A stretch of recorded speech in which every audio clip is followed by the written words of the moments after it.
السلام علیکم ورحمۃ اللہ وبرکاتہ۔ بسم اللہ الرحمن الرحیم۔ اللہم صلی علی محمد وعلی آل محمد کما صلیت علی ابراہیم وعلی آل ابراہیم انک حمید مجید۔ اللہم بارک علی محمد وعلی آل محمد کما بارکت علی ابراہیم وعلی آل ابراہیم انک حمید مجید۔ باب النہی عن المسافرۃ بالمصحف الی بلاد الکفار اذا خیف وقوعه بأیدی العدو۔ عن عبد الله بن عمر رضی اللہ عنہما قال نہى رسول اللہ صلی اللہ علیہ وسلم ان يسافر بالقرآن الى ارض العدو، متفق علیہ۔ امام نووی نے باب نمبر 351 اس عنوان سے قائم کیا ہے کہ قرآن مجید مصحف کو کفار کے ملک میں لے کر جانا، خاص طور پہ ایسی جگہ جہاں پر کوئی لڑائی ہو، دشمنی ہو، کہ وہ دشمن کے ہاتھ لگے اور وہ قرآن کی توہین کریں، یہ جائز نہیں، اللہ کے رسول نے اس سے منع فرمایا۔ حضرت عبداللہ ابن عمر رضی اللہ تعالی عنہما فرماتے ہیں کہ رسول اللہ صلی اللہ علیہ وسلم نے دشمن کی زمین پر قرآن مجید کو لے کر جانے سے منع فرمایا ہے کہ قرآن کے ساتھ دشمن کی زمین پر سفر کیا جائے۔ یہ حدیث مبارکہ صحیح بخاری اور صحیح مسلم کی متفق علیہ روایت ہے۔ وہ چیزیں جن سے منع کر دیا گیا ہے، روک دیا گیا ہے، ان سے متعلق احادیث مبارکہ ذکر ہو رہی ہیں۔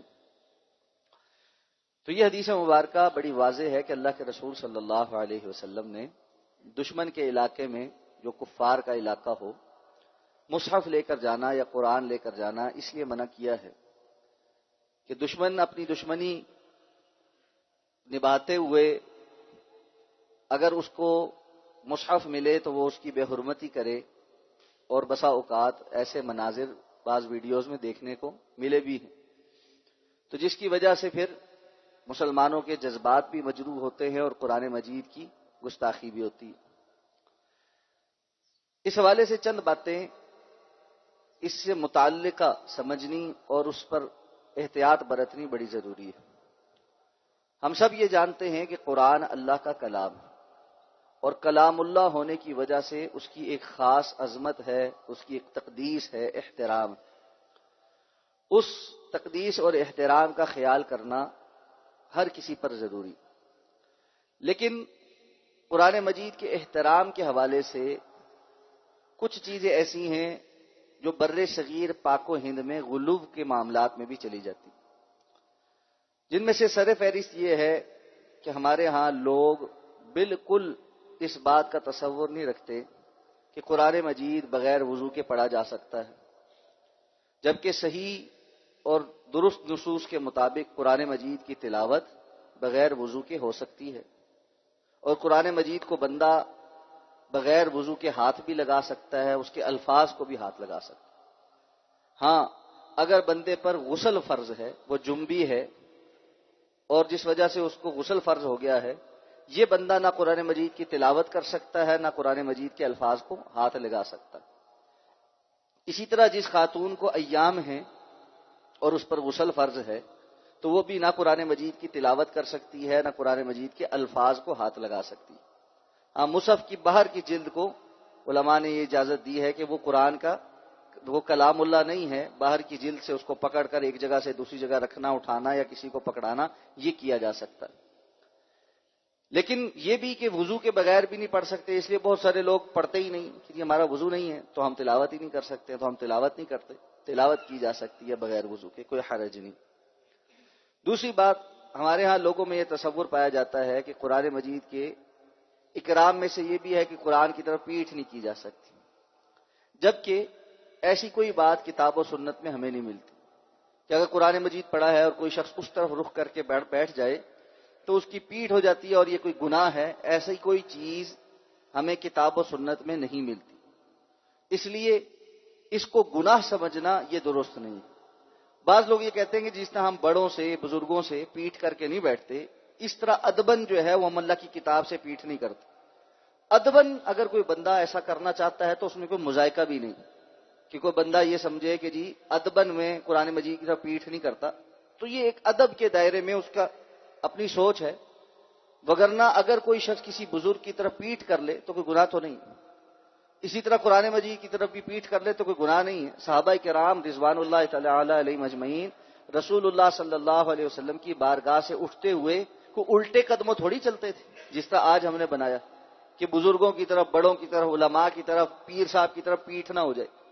صحابہ کرام آپ کے پاس سیدھے قدموں چل کے آتے تھے، جب مجلس سے اٹھ کے جاتے تھے سیدھے قدموں واپس جاتے تھے، تو الٹے قدموں تو واپس نہیں جاتے تھے. کسی حدیث میں ہمیں یہ نہیں ملا کہ صحابی جو ہے وہ الٹے قدموں ایسے جھک جھک کے اور سر جھکا جھکا کے جو ہے وہ آپ صلی اللہ علیہ وسلم کے سامنے سے پیچھے جا رہے ہیں. یہ ایک ادب کے اندر بھی بہرحال غلو ہے جو ہم نے اختیار کیا ہوا ہے، یہ درست نہیں. اسی طرح بعض لوگ یہ سمجھتے ہیں کہ اگر کوئی بندہ ادھر مثلا کسی پھٹی پر یا کسی چھوٹے ٹیبل پر قرآن مجید سامنے رکھ کر پڑھ رہا ہے اور دوسرا بندہ کہیں کرسی پہ بیٹھا ہے تو وہ کرسی پہ بیٹھنے والا گستاخ ہے، اس کو درست نہیں ہے اس کے لیے کرسی پہ بیٹھنا، اور اس کو چاہیے کہ وہ بھی نیچے بیٹھے. تو یہ بات بھی درست نہیں ہے. اگر کوئی بندہ ادھر بیٹھا ہے اور قرآن مجید زمین سے اوپر کسی ریل پر کسی پھٹی پر پڑا ہوا ہے اور وہ تلاوت کر رہا ہے اور دوسرا بندہ قریب ہی پاس بیٹھا کرسی پر بیٹھا ہوا اپنی تلاوت کر رہا ہے، کوئی حرج نہیں ہے. اس میں کوئی ضروری نہیں ہے کہ وہ بندہ نیچے اتر کر نیچے بیٹھے اور تاکہ جو ہے نا قرآن مجید کی تعظیم ہو. بلکہ اس پہ ایک بڑا مزے کا خیز سی بات ہے جو ہمارے استاد گرامی حافظ ڈاکٹر عبدالرشید اظہر رحمہ اللہ تعالی ایک دفعہ سنانے لگی. کہنے لگے کچھ لوگ ہوتے ہیں ان کو کچھ زیادہ جو ہے نا وہ اس قسم کے معاملات کا شکار ہوتے ہیں. تو ایک دفعہ مسجد میں بیٹھا ہوا تھا اور ساتھ ہی بچوں کی حفظ کی کلاس لگی ہوئی تھی اور میں قرآن مجید جو ہے وہ کرسی پہ بیٹھ کے پڑھ رہا تھا. تو کچھ لوگ آئے، انہوں نے قاری صاحب سے سلام کیا اور اس کے بعد مجھے کہنے لگے کہ السلام علیکم. میں نے کہا جی وعلیکم السلام. کہنے لگے حضرت وہ بچے بیٹھ کے قرآن پڑھ رہے ہیں. کہتے میں سمجھ تو کیا لیکن میں نے بات ان کی واضح کرنے کے لیے پہلے اپنی طرف دیکھا پھر بچوں کی طرف دیکھا. میں نے کہا جی بالکل بچے بیٹھے قرآن پڑھ رہے ہیں. کہنے لگے نہیں وہ آپ سمجھے نہیں، بچے بیٹھے قرآن پڑھ رہے ہیں، آپ یہاں کرسی پہ بیٹھے. کہتے میں نے بچوں کی طرف بھی دیکھا اپنی طرف بھی دیکھا پھر ان کو کہا جی ہاں بالکل بچے بیٹھے قرآن پڑھ رہے ہیں اور میں کرسی پہ بیٹھا ہوں.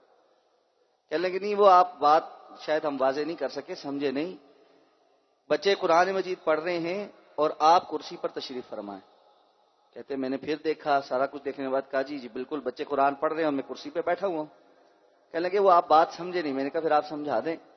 کہنے لگے جی وہ دیکھیں قرآن مجید کی بے حرمتی ہو رہی ہے، آپ اوپر کرسی پہ بیٹھے ہوئے ہیں اور بچے نیچے قرآن پڑھ رہے ہیں. کہتے میں نے کہا کہ آپ پاس کھڑے ہیں. کہنے لگے جی بالکل. کہنے لگے آپ پاس کھڑے ہیں تو بے حرمتی ہو رہی ہے.